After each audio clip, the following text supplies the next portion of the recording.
Last weekend, we actually did the deployment the same as we did before, and we made six arrests, as you see on the board.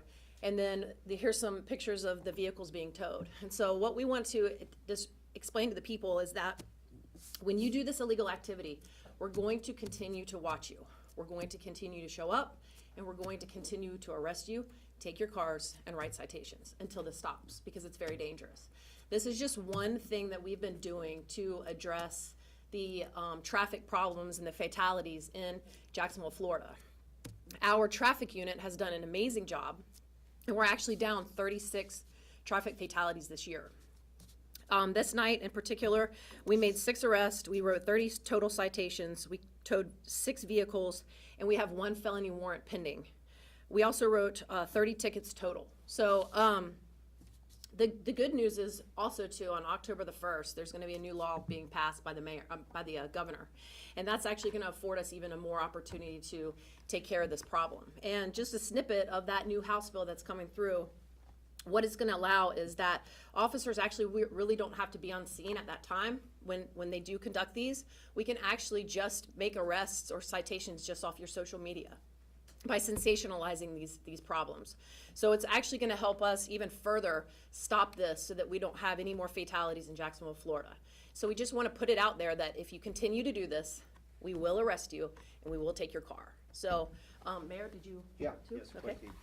thank you, Chief. I just want to thank you, the Jacksonville Sheriff's Office, and everybody for really stepping up on this issue. As this illegal street racing started, I think we saw it start in other cities. It was going viral on social media before it started in Jacksonville. The relationship I've had with the sheriff and the sheriff's office over the years, the citizens know that we work together, so they come to me with complaints as well that law enforcement can solve. So I'm grateful that stand by the message. First of all, you are disrupting people in this community when you do this. It's incredibly disrespectful, it's breaking the law, and it's incredibly dangerous.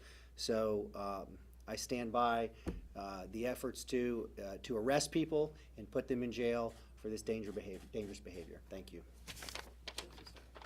I will take any questions now this time. These actions are being described as deployments. Can you go into any detail about what is involved in a deployment like this? Yeah, a deployment is actually an operation with a lot of different people. There's patrol, there's detectives, there's intelligence, there's our crime analysis unit, and we all worked in conjunction together to create something on a night that we can attack this problem combined in an investigative effort.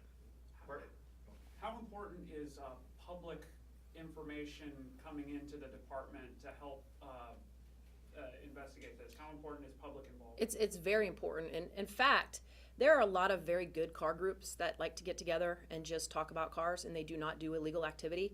They do not like people that do this because it gives them a bad name. They've been very important in providing us with information of where they are, what they're doing, what their names are, so we really actually appreciate it very much. Were any of these individuals running from you guys by chance? Yes, they were, and actually there's a warrant pending right now for felony fleeing, so we're going to go pick him up this week. Whenever some of these people have these souped-up sports cars, are you guys' patrol cars able to catch them, or, I mean, do they keep running and you guys So, stop no, them? we actually have a policy, a vehicle pursuit policy, and that wouldn't, unless they are driving on the wrong side of the road where they could actually kill somebody head on, then we will pursue them because obviously that is a danger to society. However, we don't want to create a further danger to society by chasing them, but before we get behind them though, we already know their name, we already know where they live, so we don't chase them, we just go get a warrant, and then we'll take their car out of their driveway when we pick them up. Another question I have, I've seen different videos on YouTube about these street racing meetups. Are some of these people racing like box trucks as well? I mean, have you guys seen that? We have not seen that, but that would be interesting to see as a box truck, yeah. Okay. This has been an ongoing effort. You mentioned a little bit that it kind of went away and now it's back. Can you describe what level of impact has JSO's efforts on this activity? What's been the impact? I can tell you that the people that are involved in these, that used to be 400, 500, it has gotten very low. They're very scared. The spectators don't really want to be a part of it. And the people that actually do the actual spin outs in the circle, it used to go from 20 to now it's down to about 2 or 3. So it appears that this sort of crackdown is working. 100%.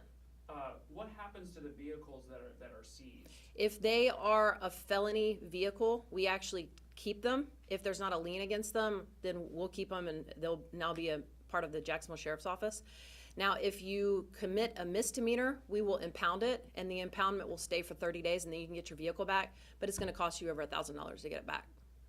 Is street racing literally just that, or does it also include like blocking an intersection and doing donuts in the middle of the road? That's actually a great question. Per Florida state statutes, what people would identify as street racing, where two vehicles are actually trying to compete in speed, it actually encompasses burnouts, donuts, drifting is what they call, taking over a intersection. All of that is inclusive, and it's even more inclusive in the new bill coming out October the 1st. You mentioned fatalities as a result of a lot of this activity.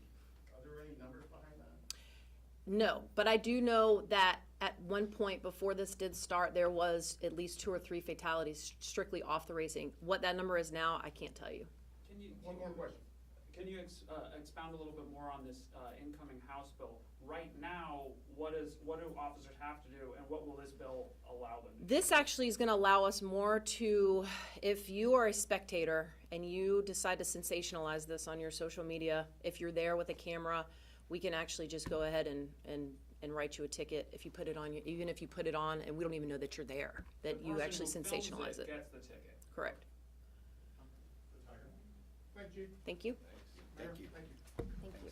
Appreciate it. Thank you.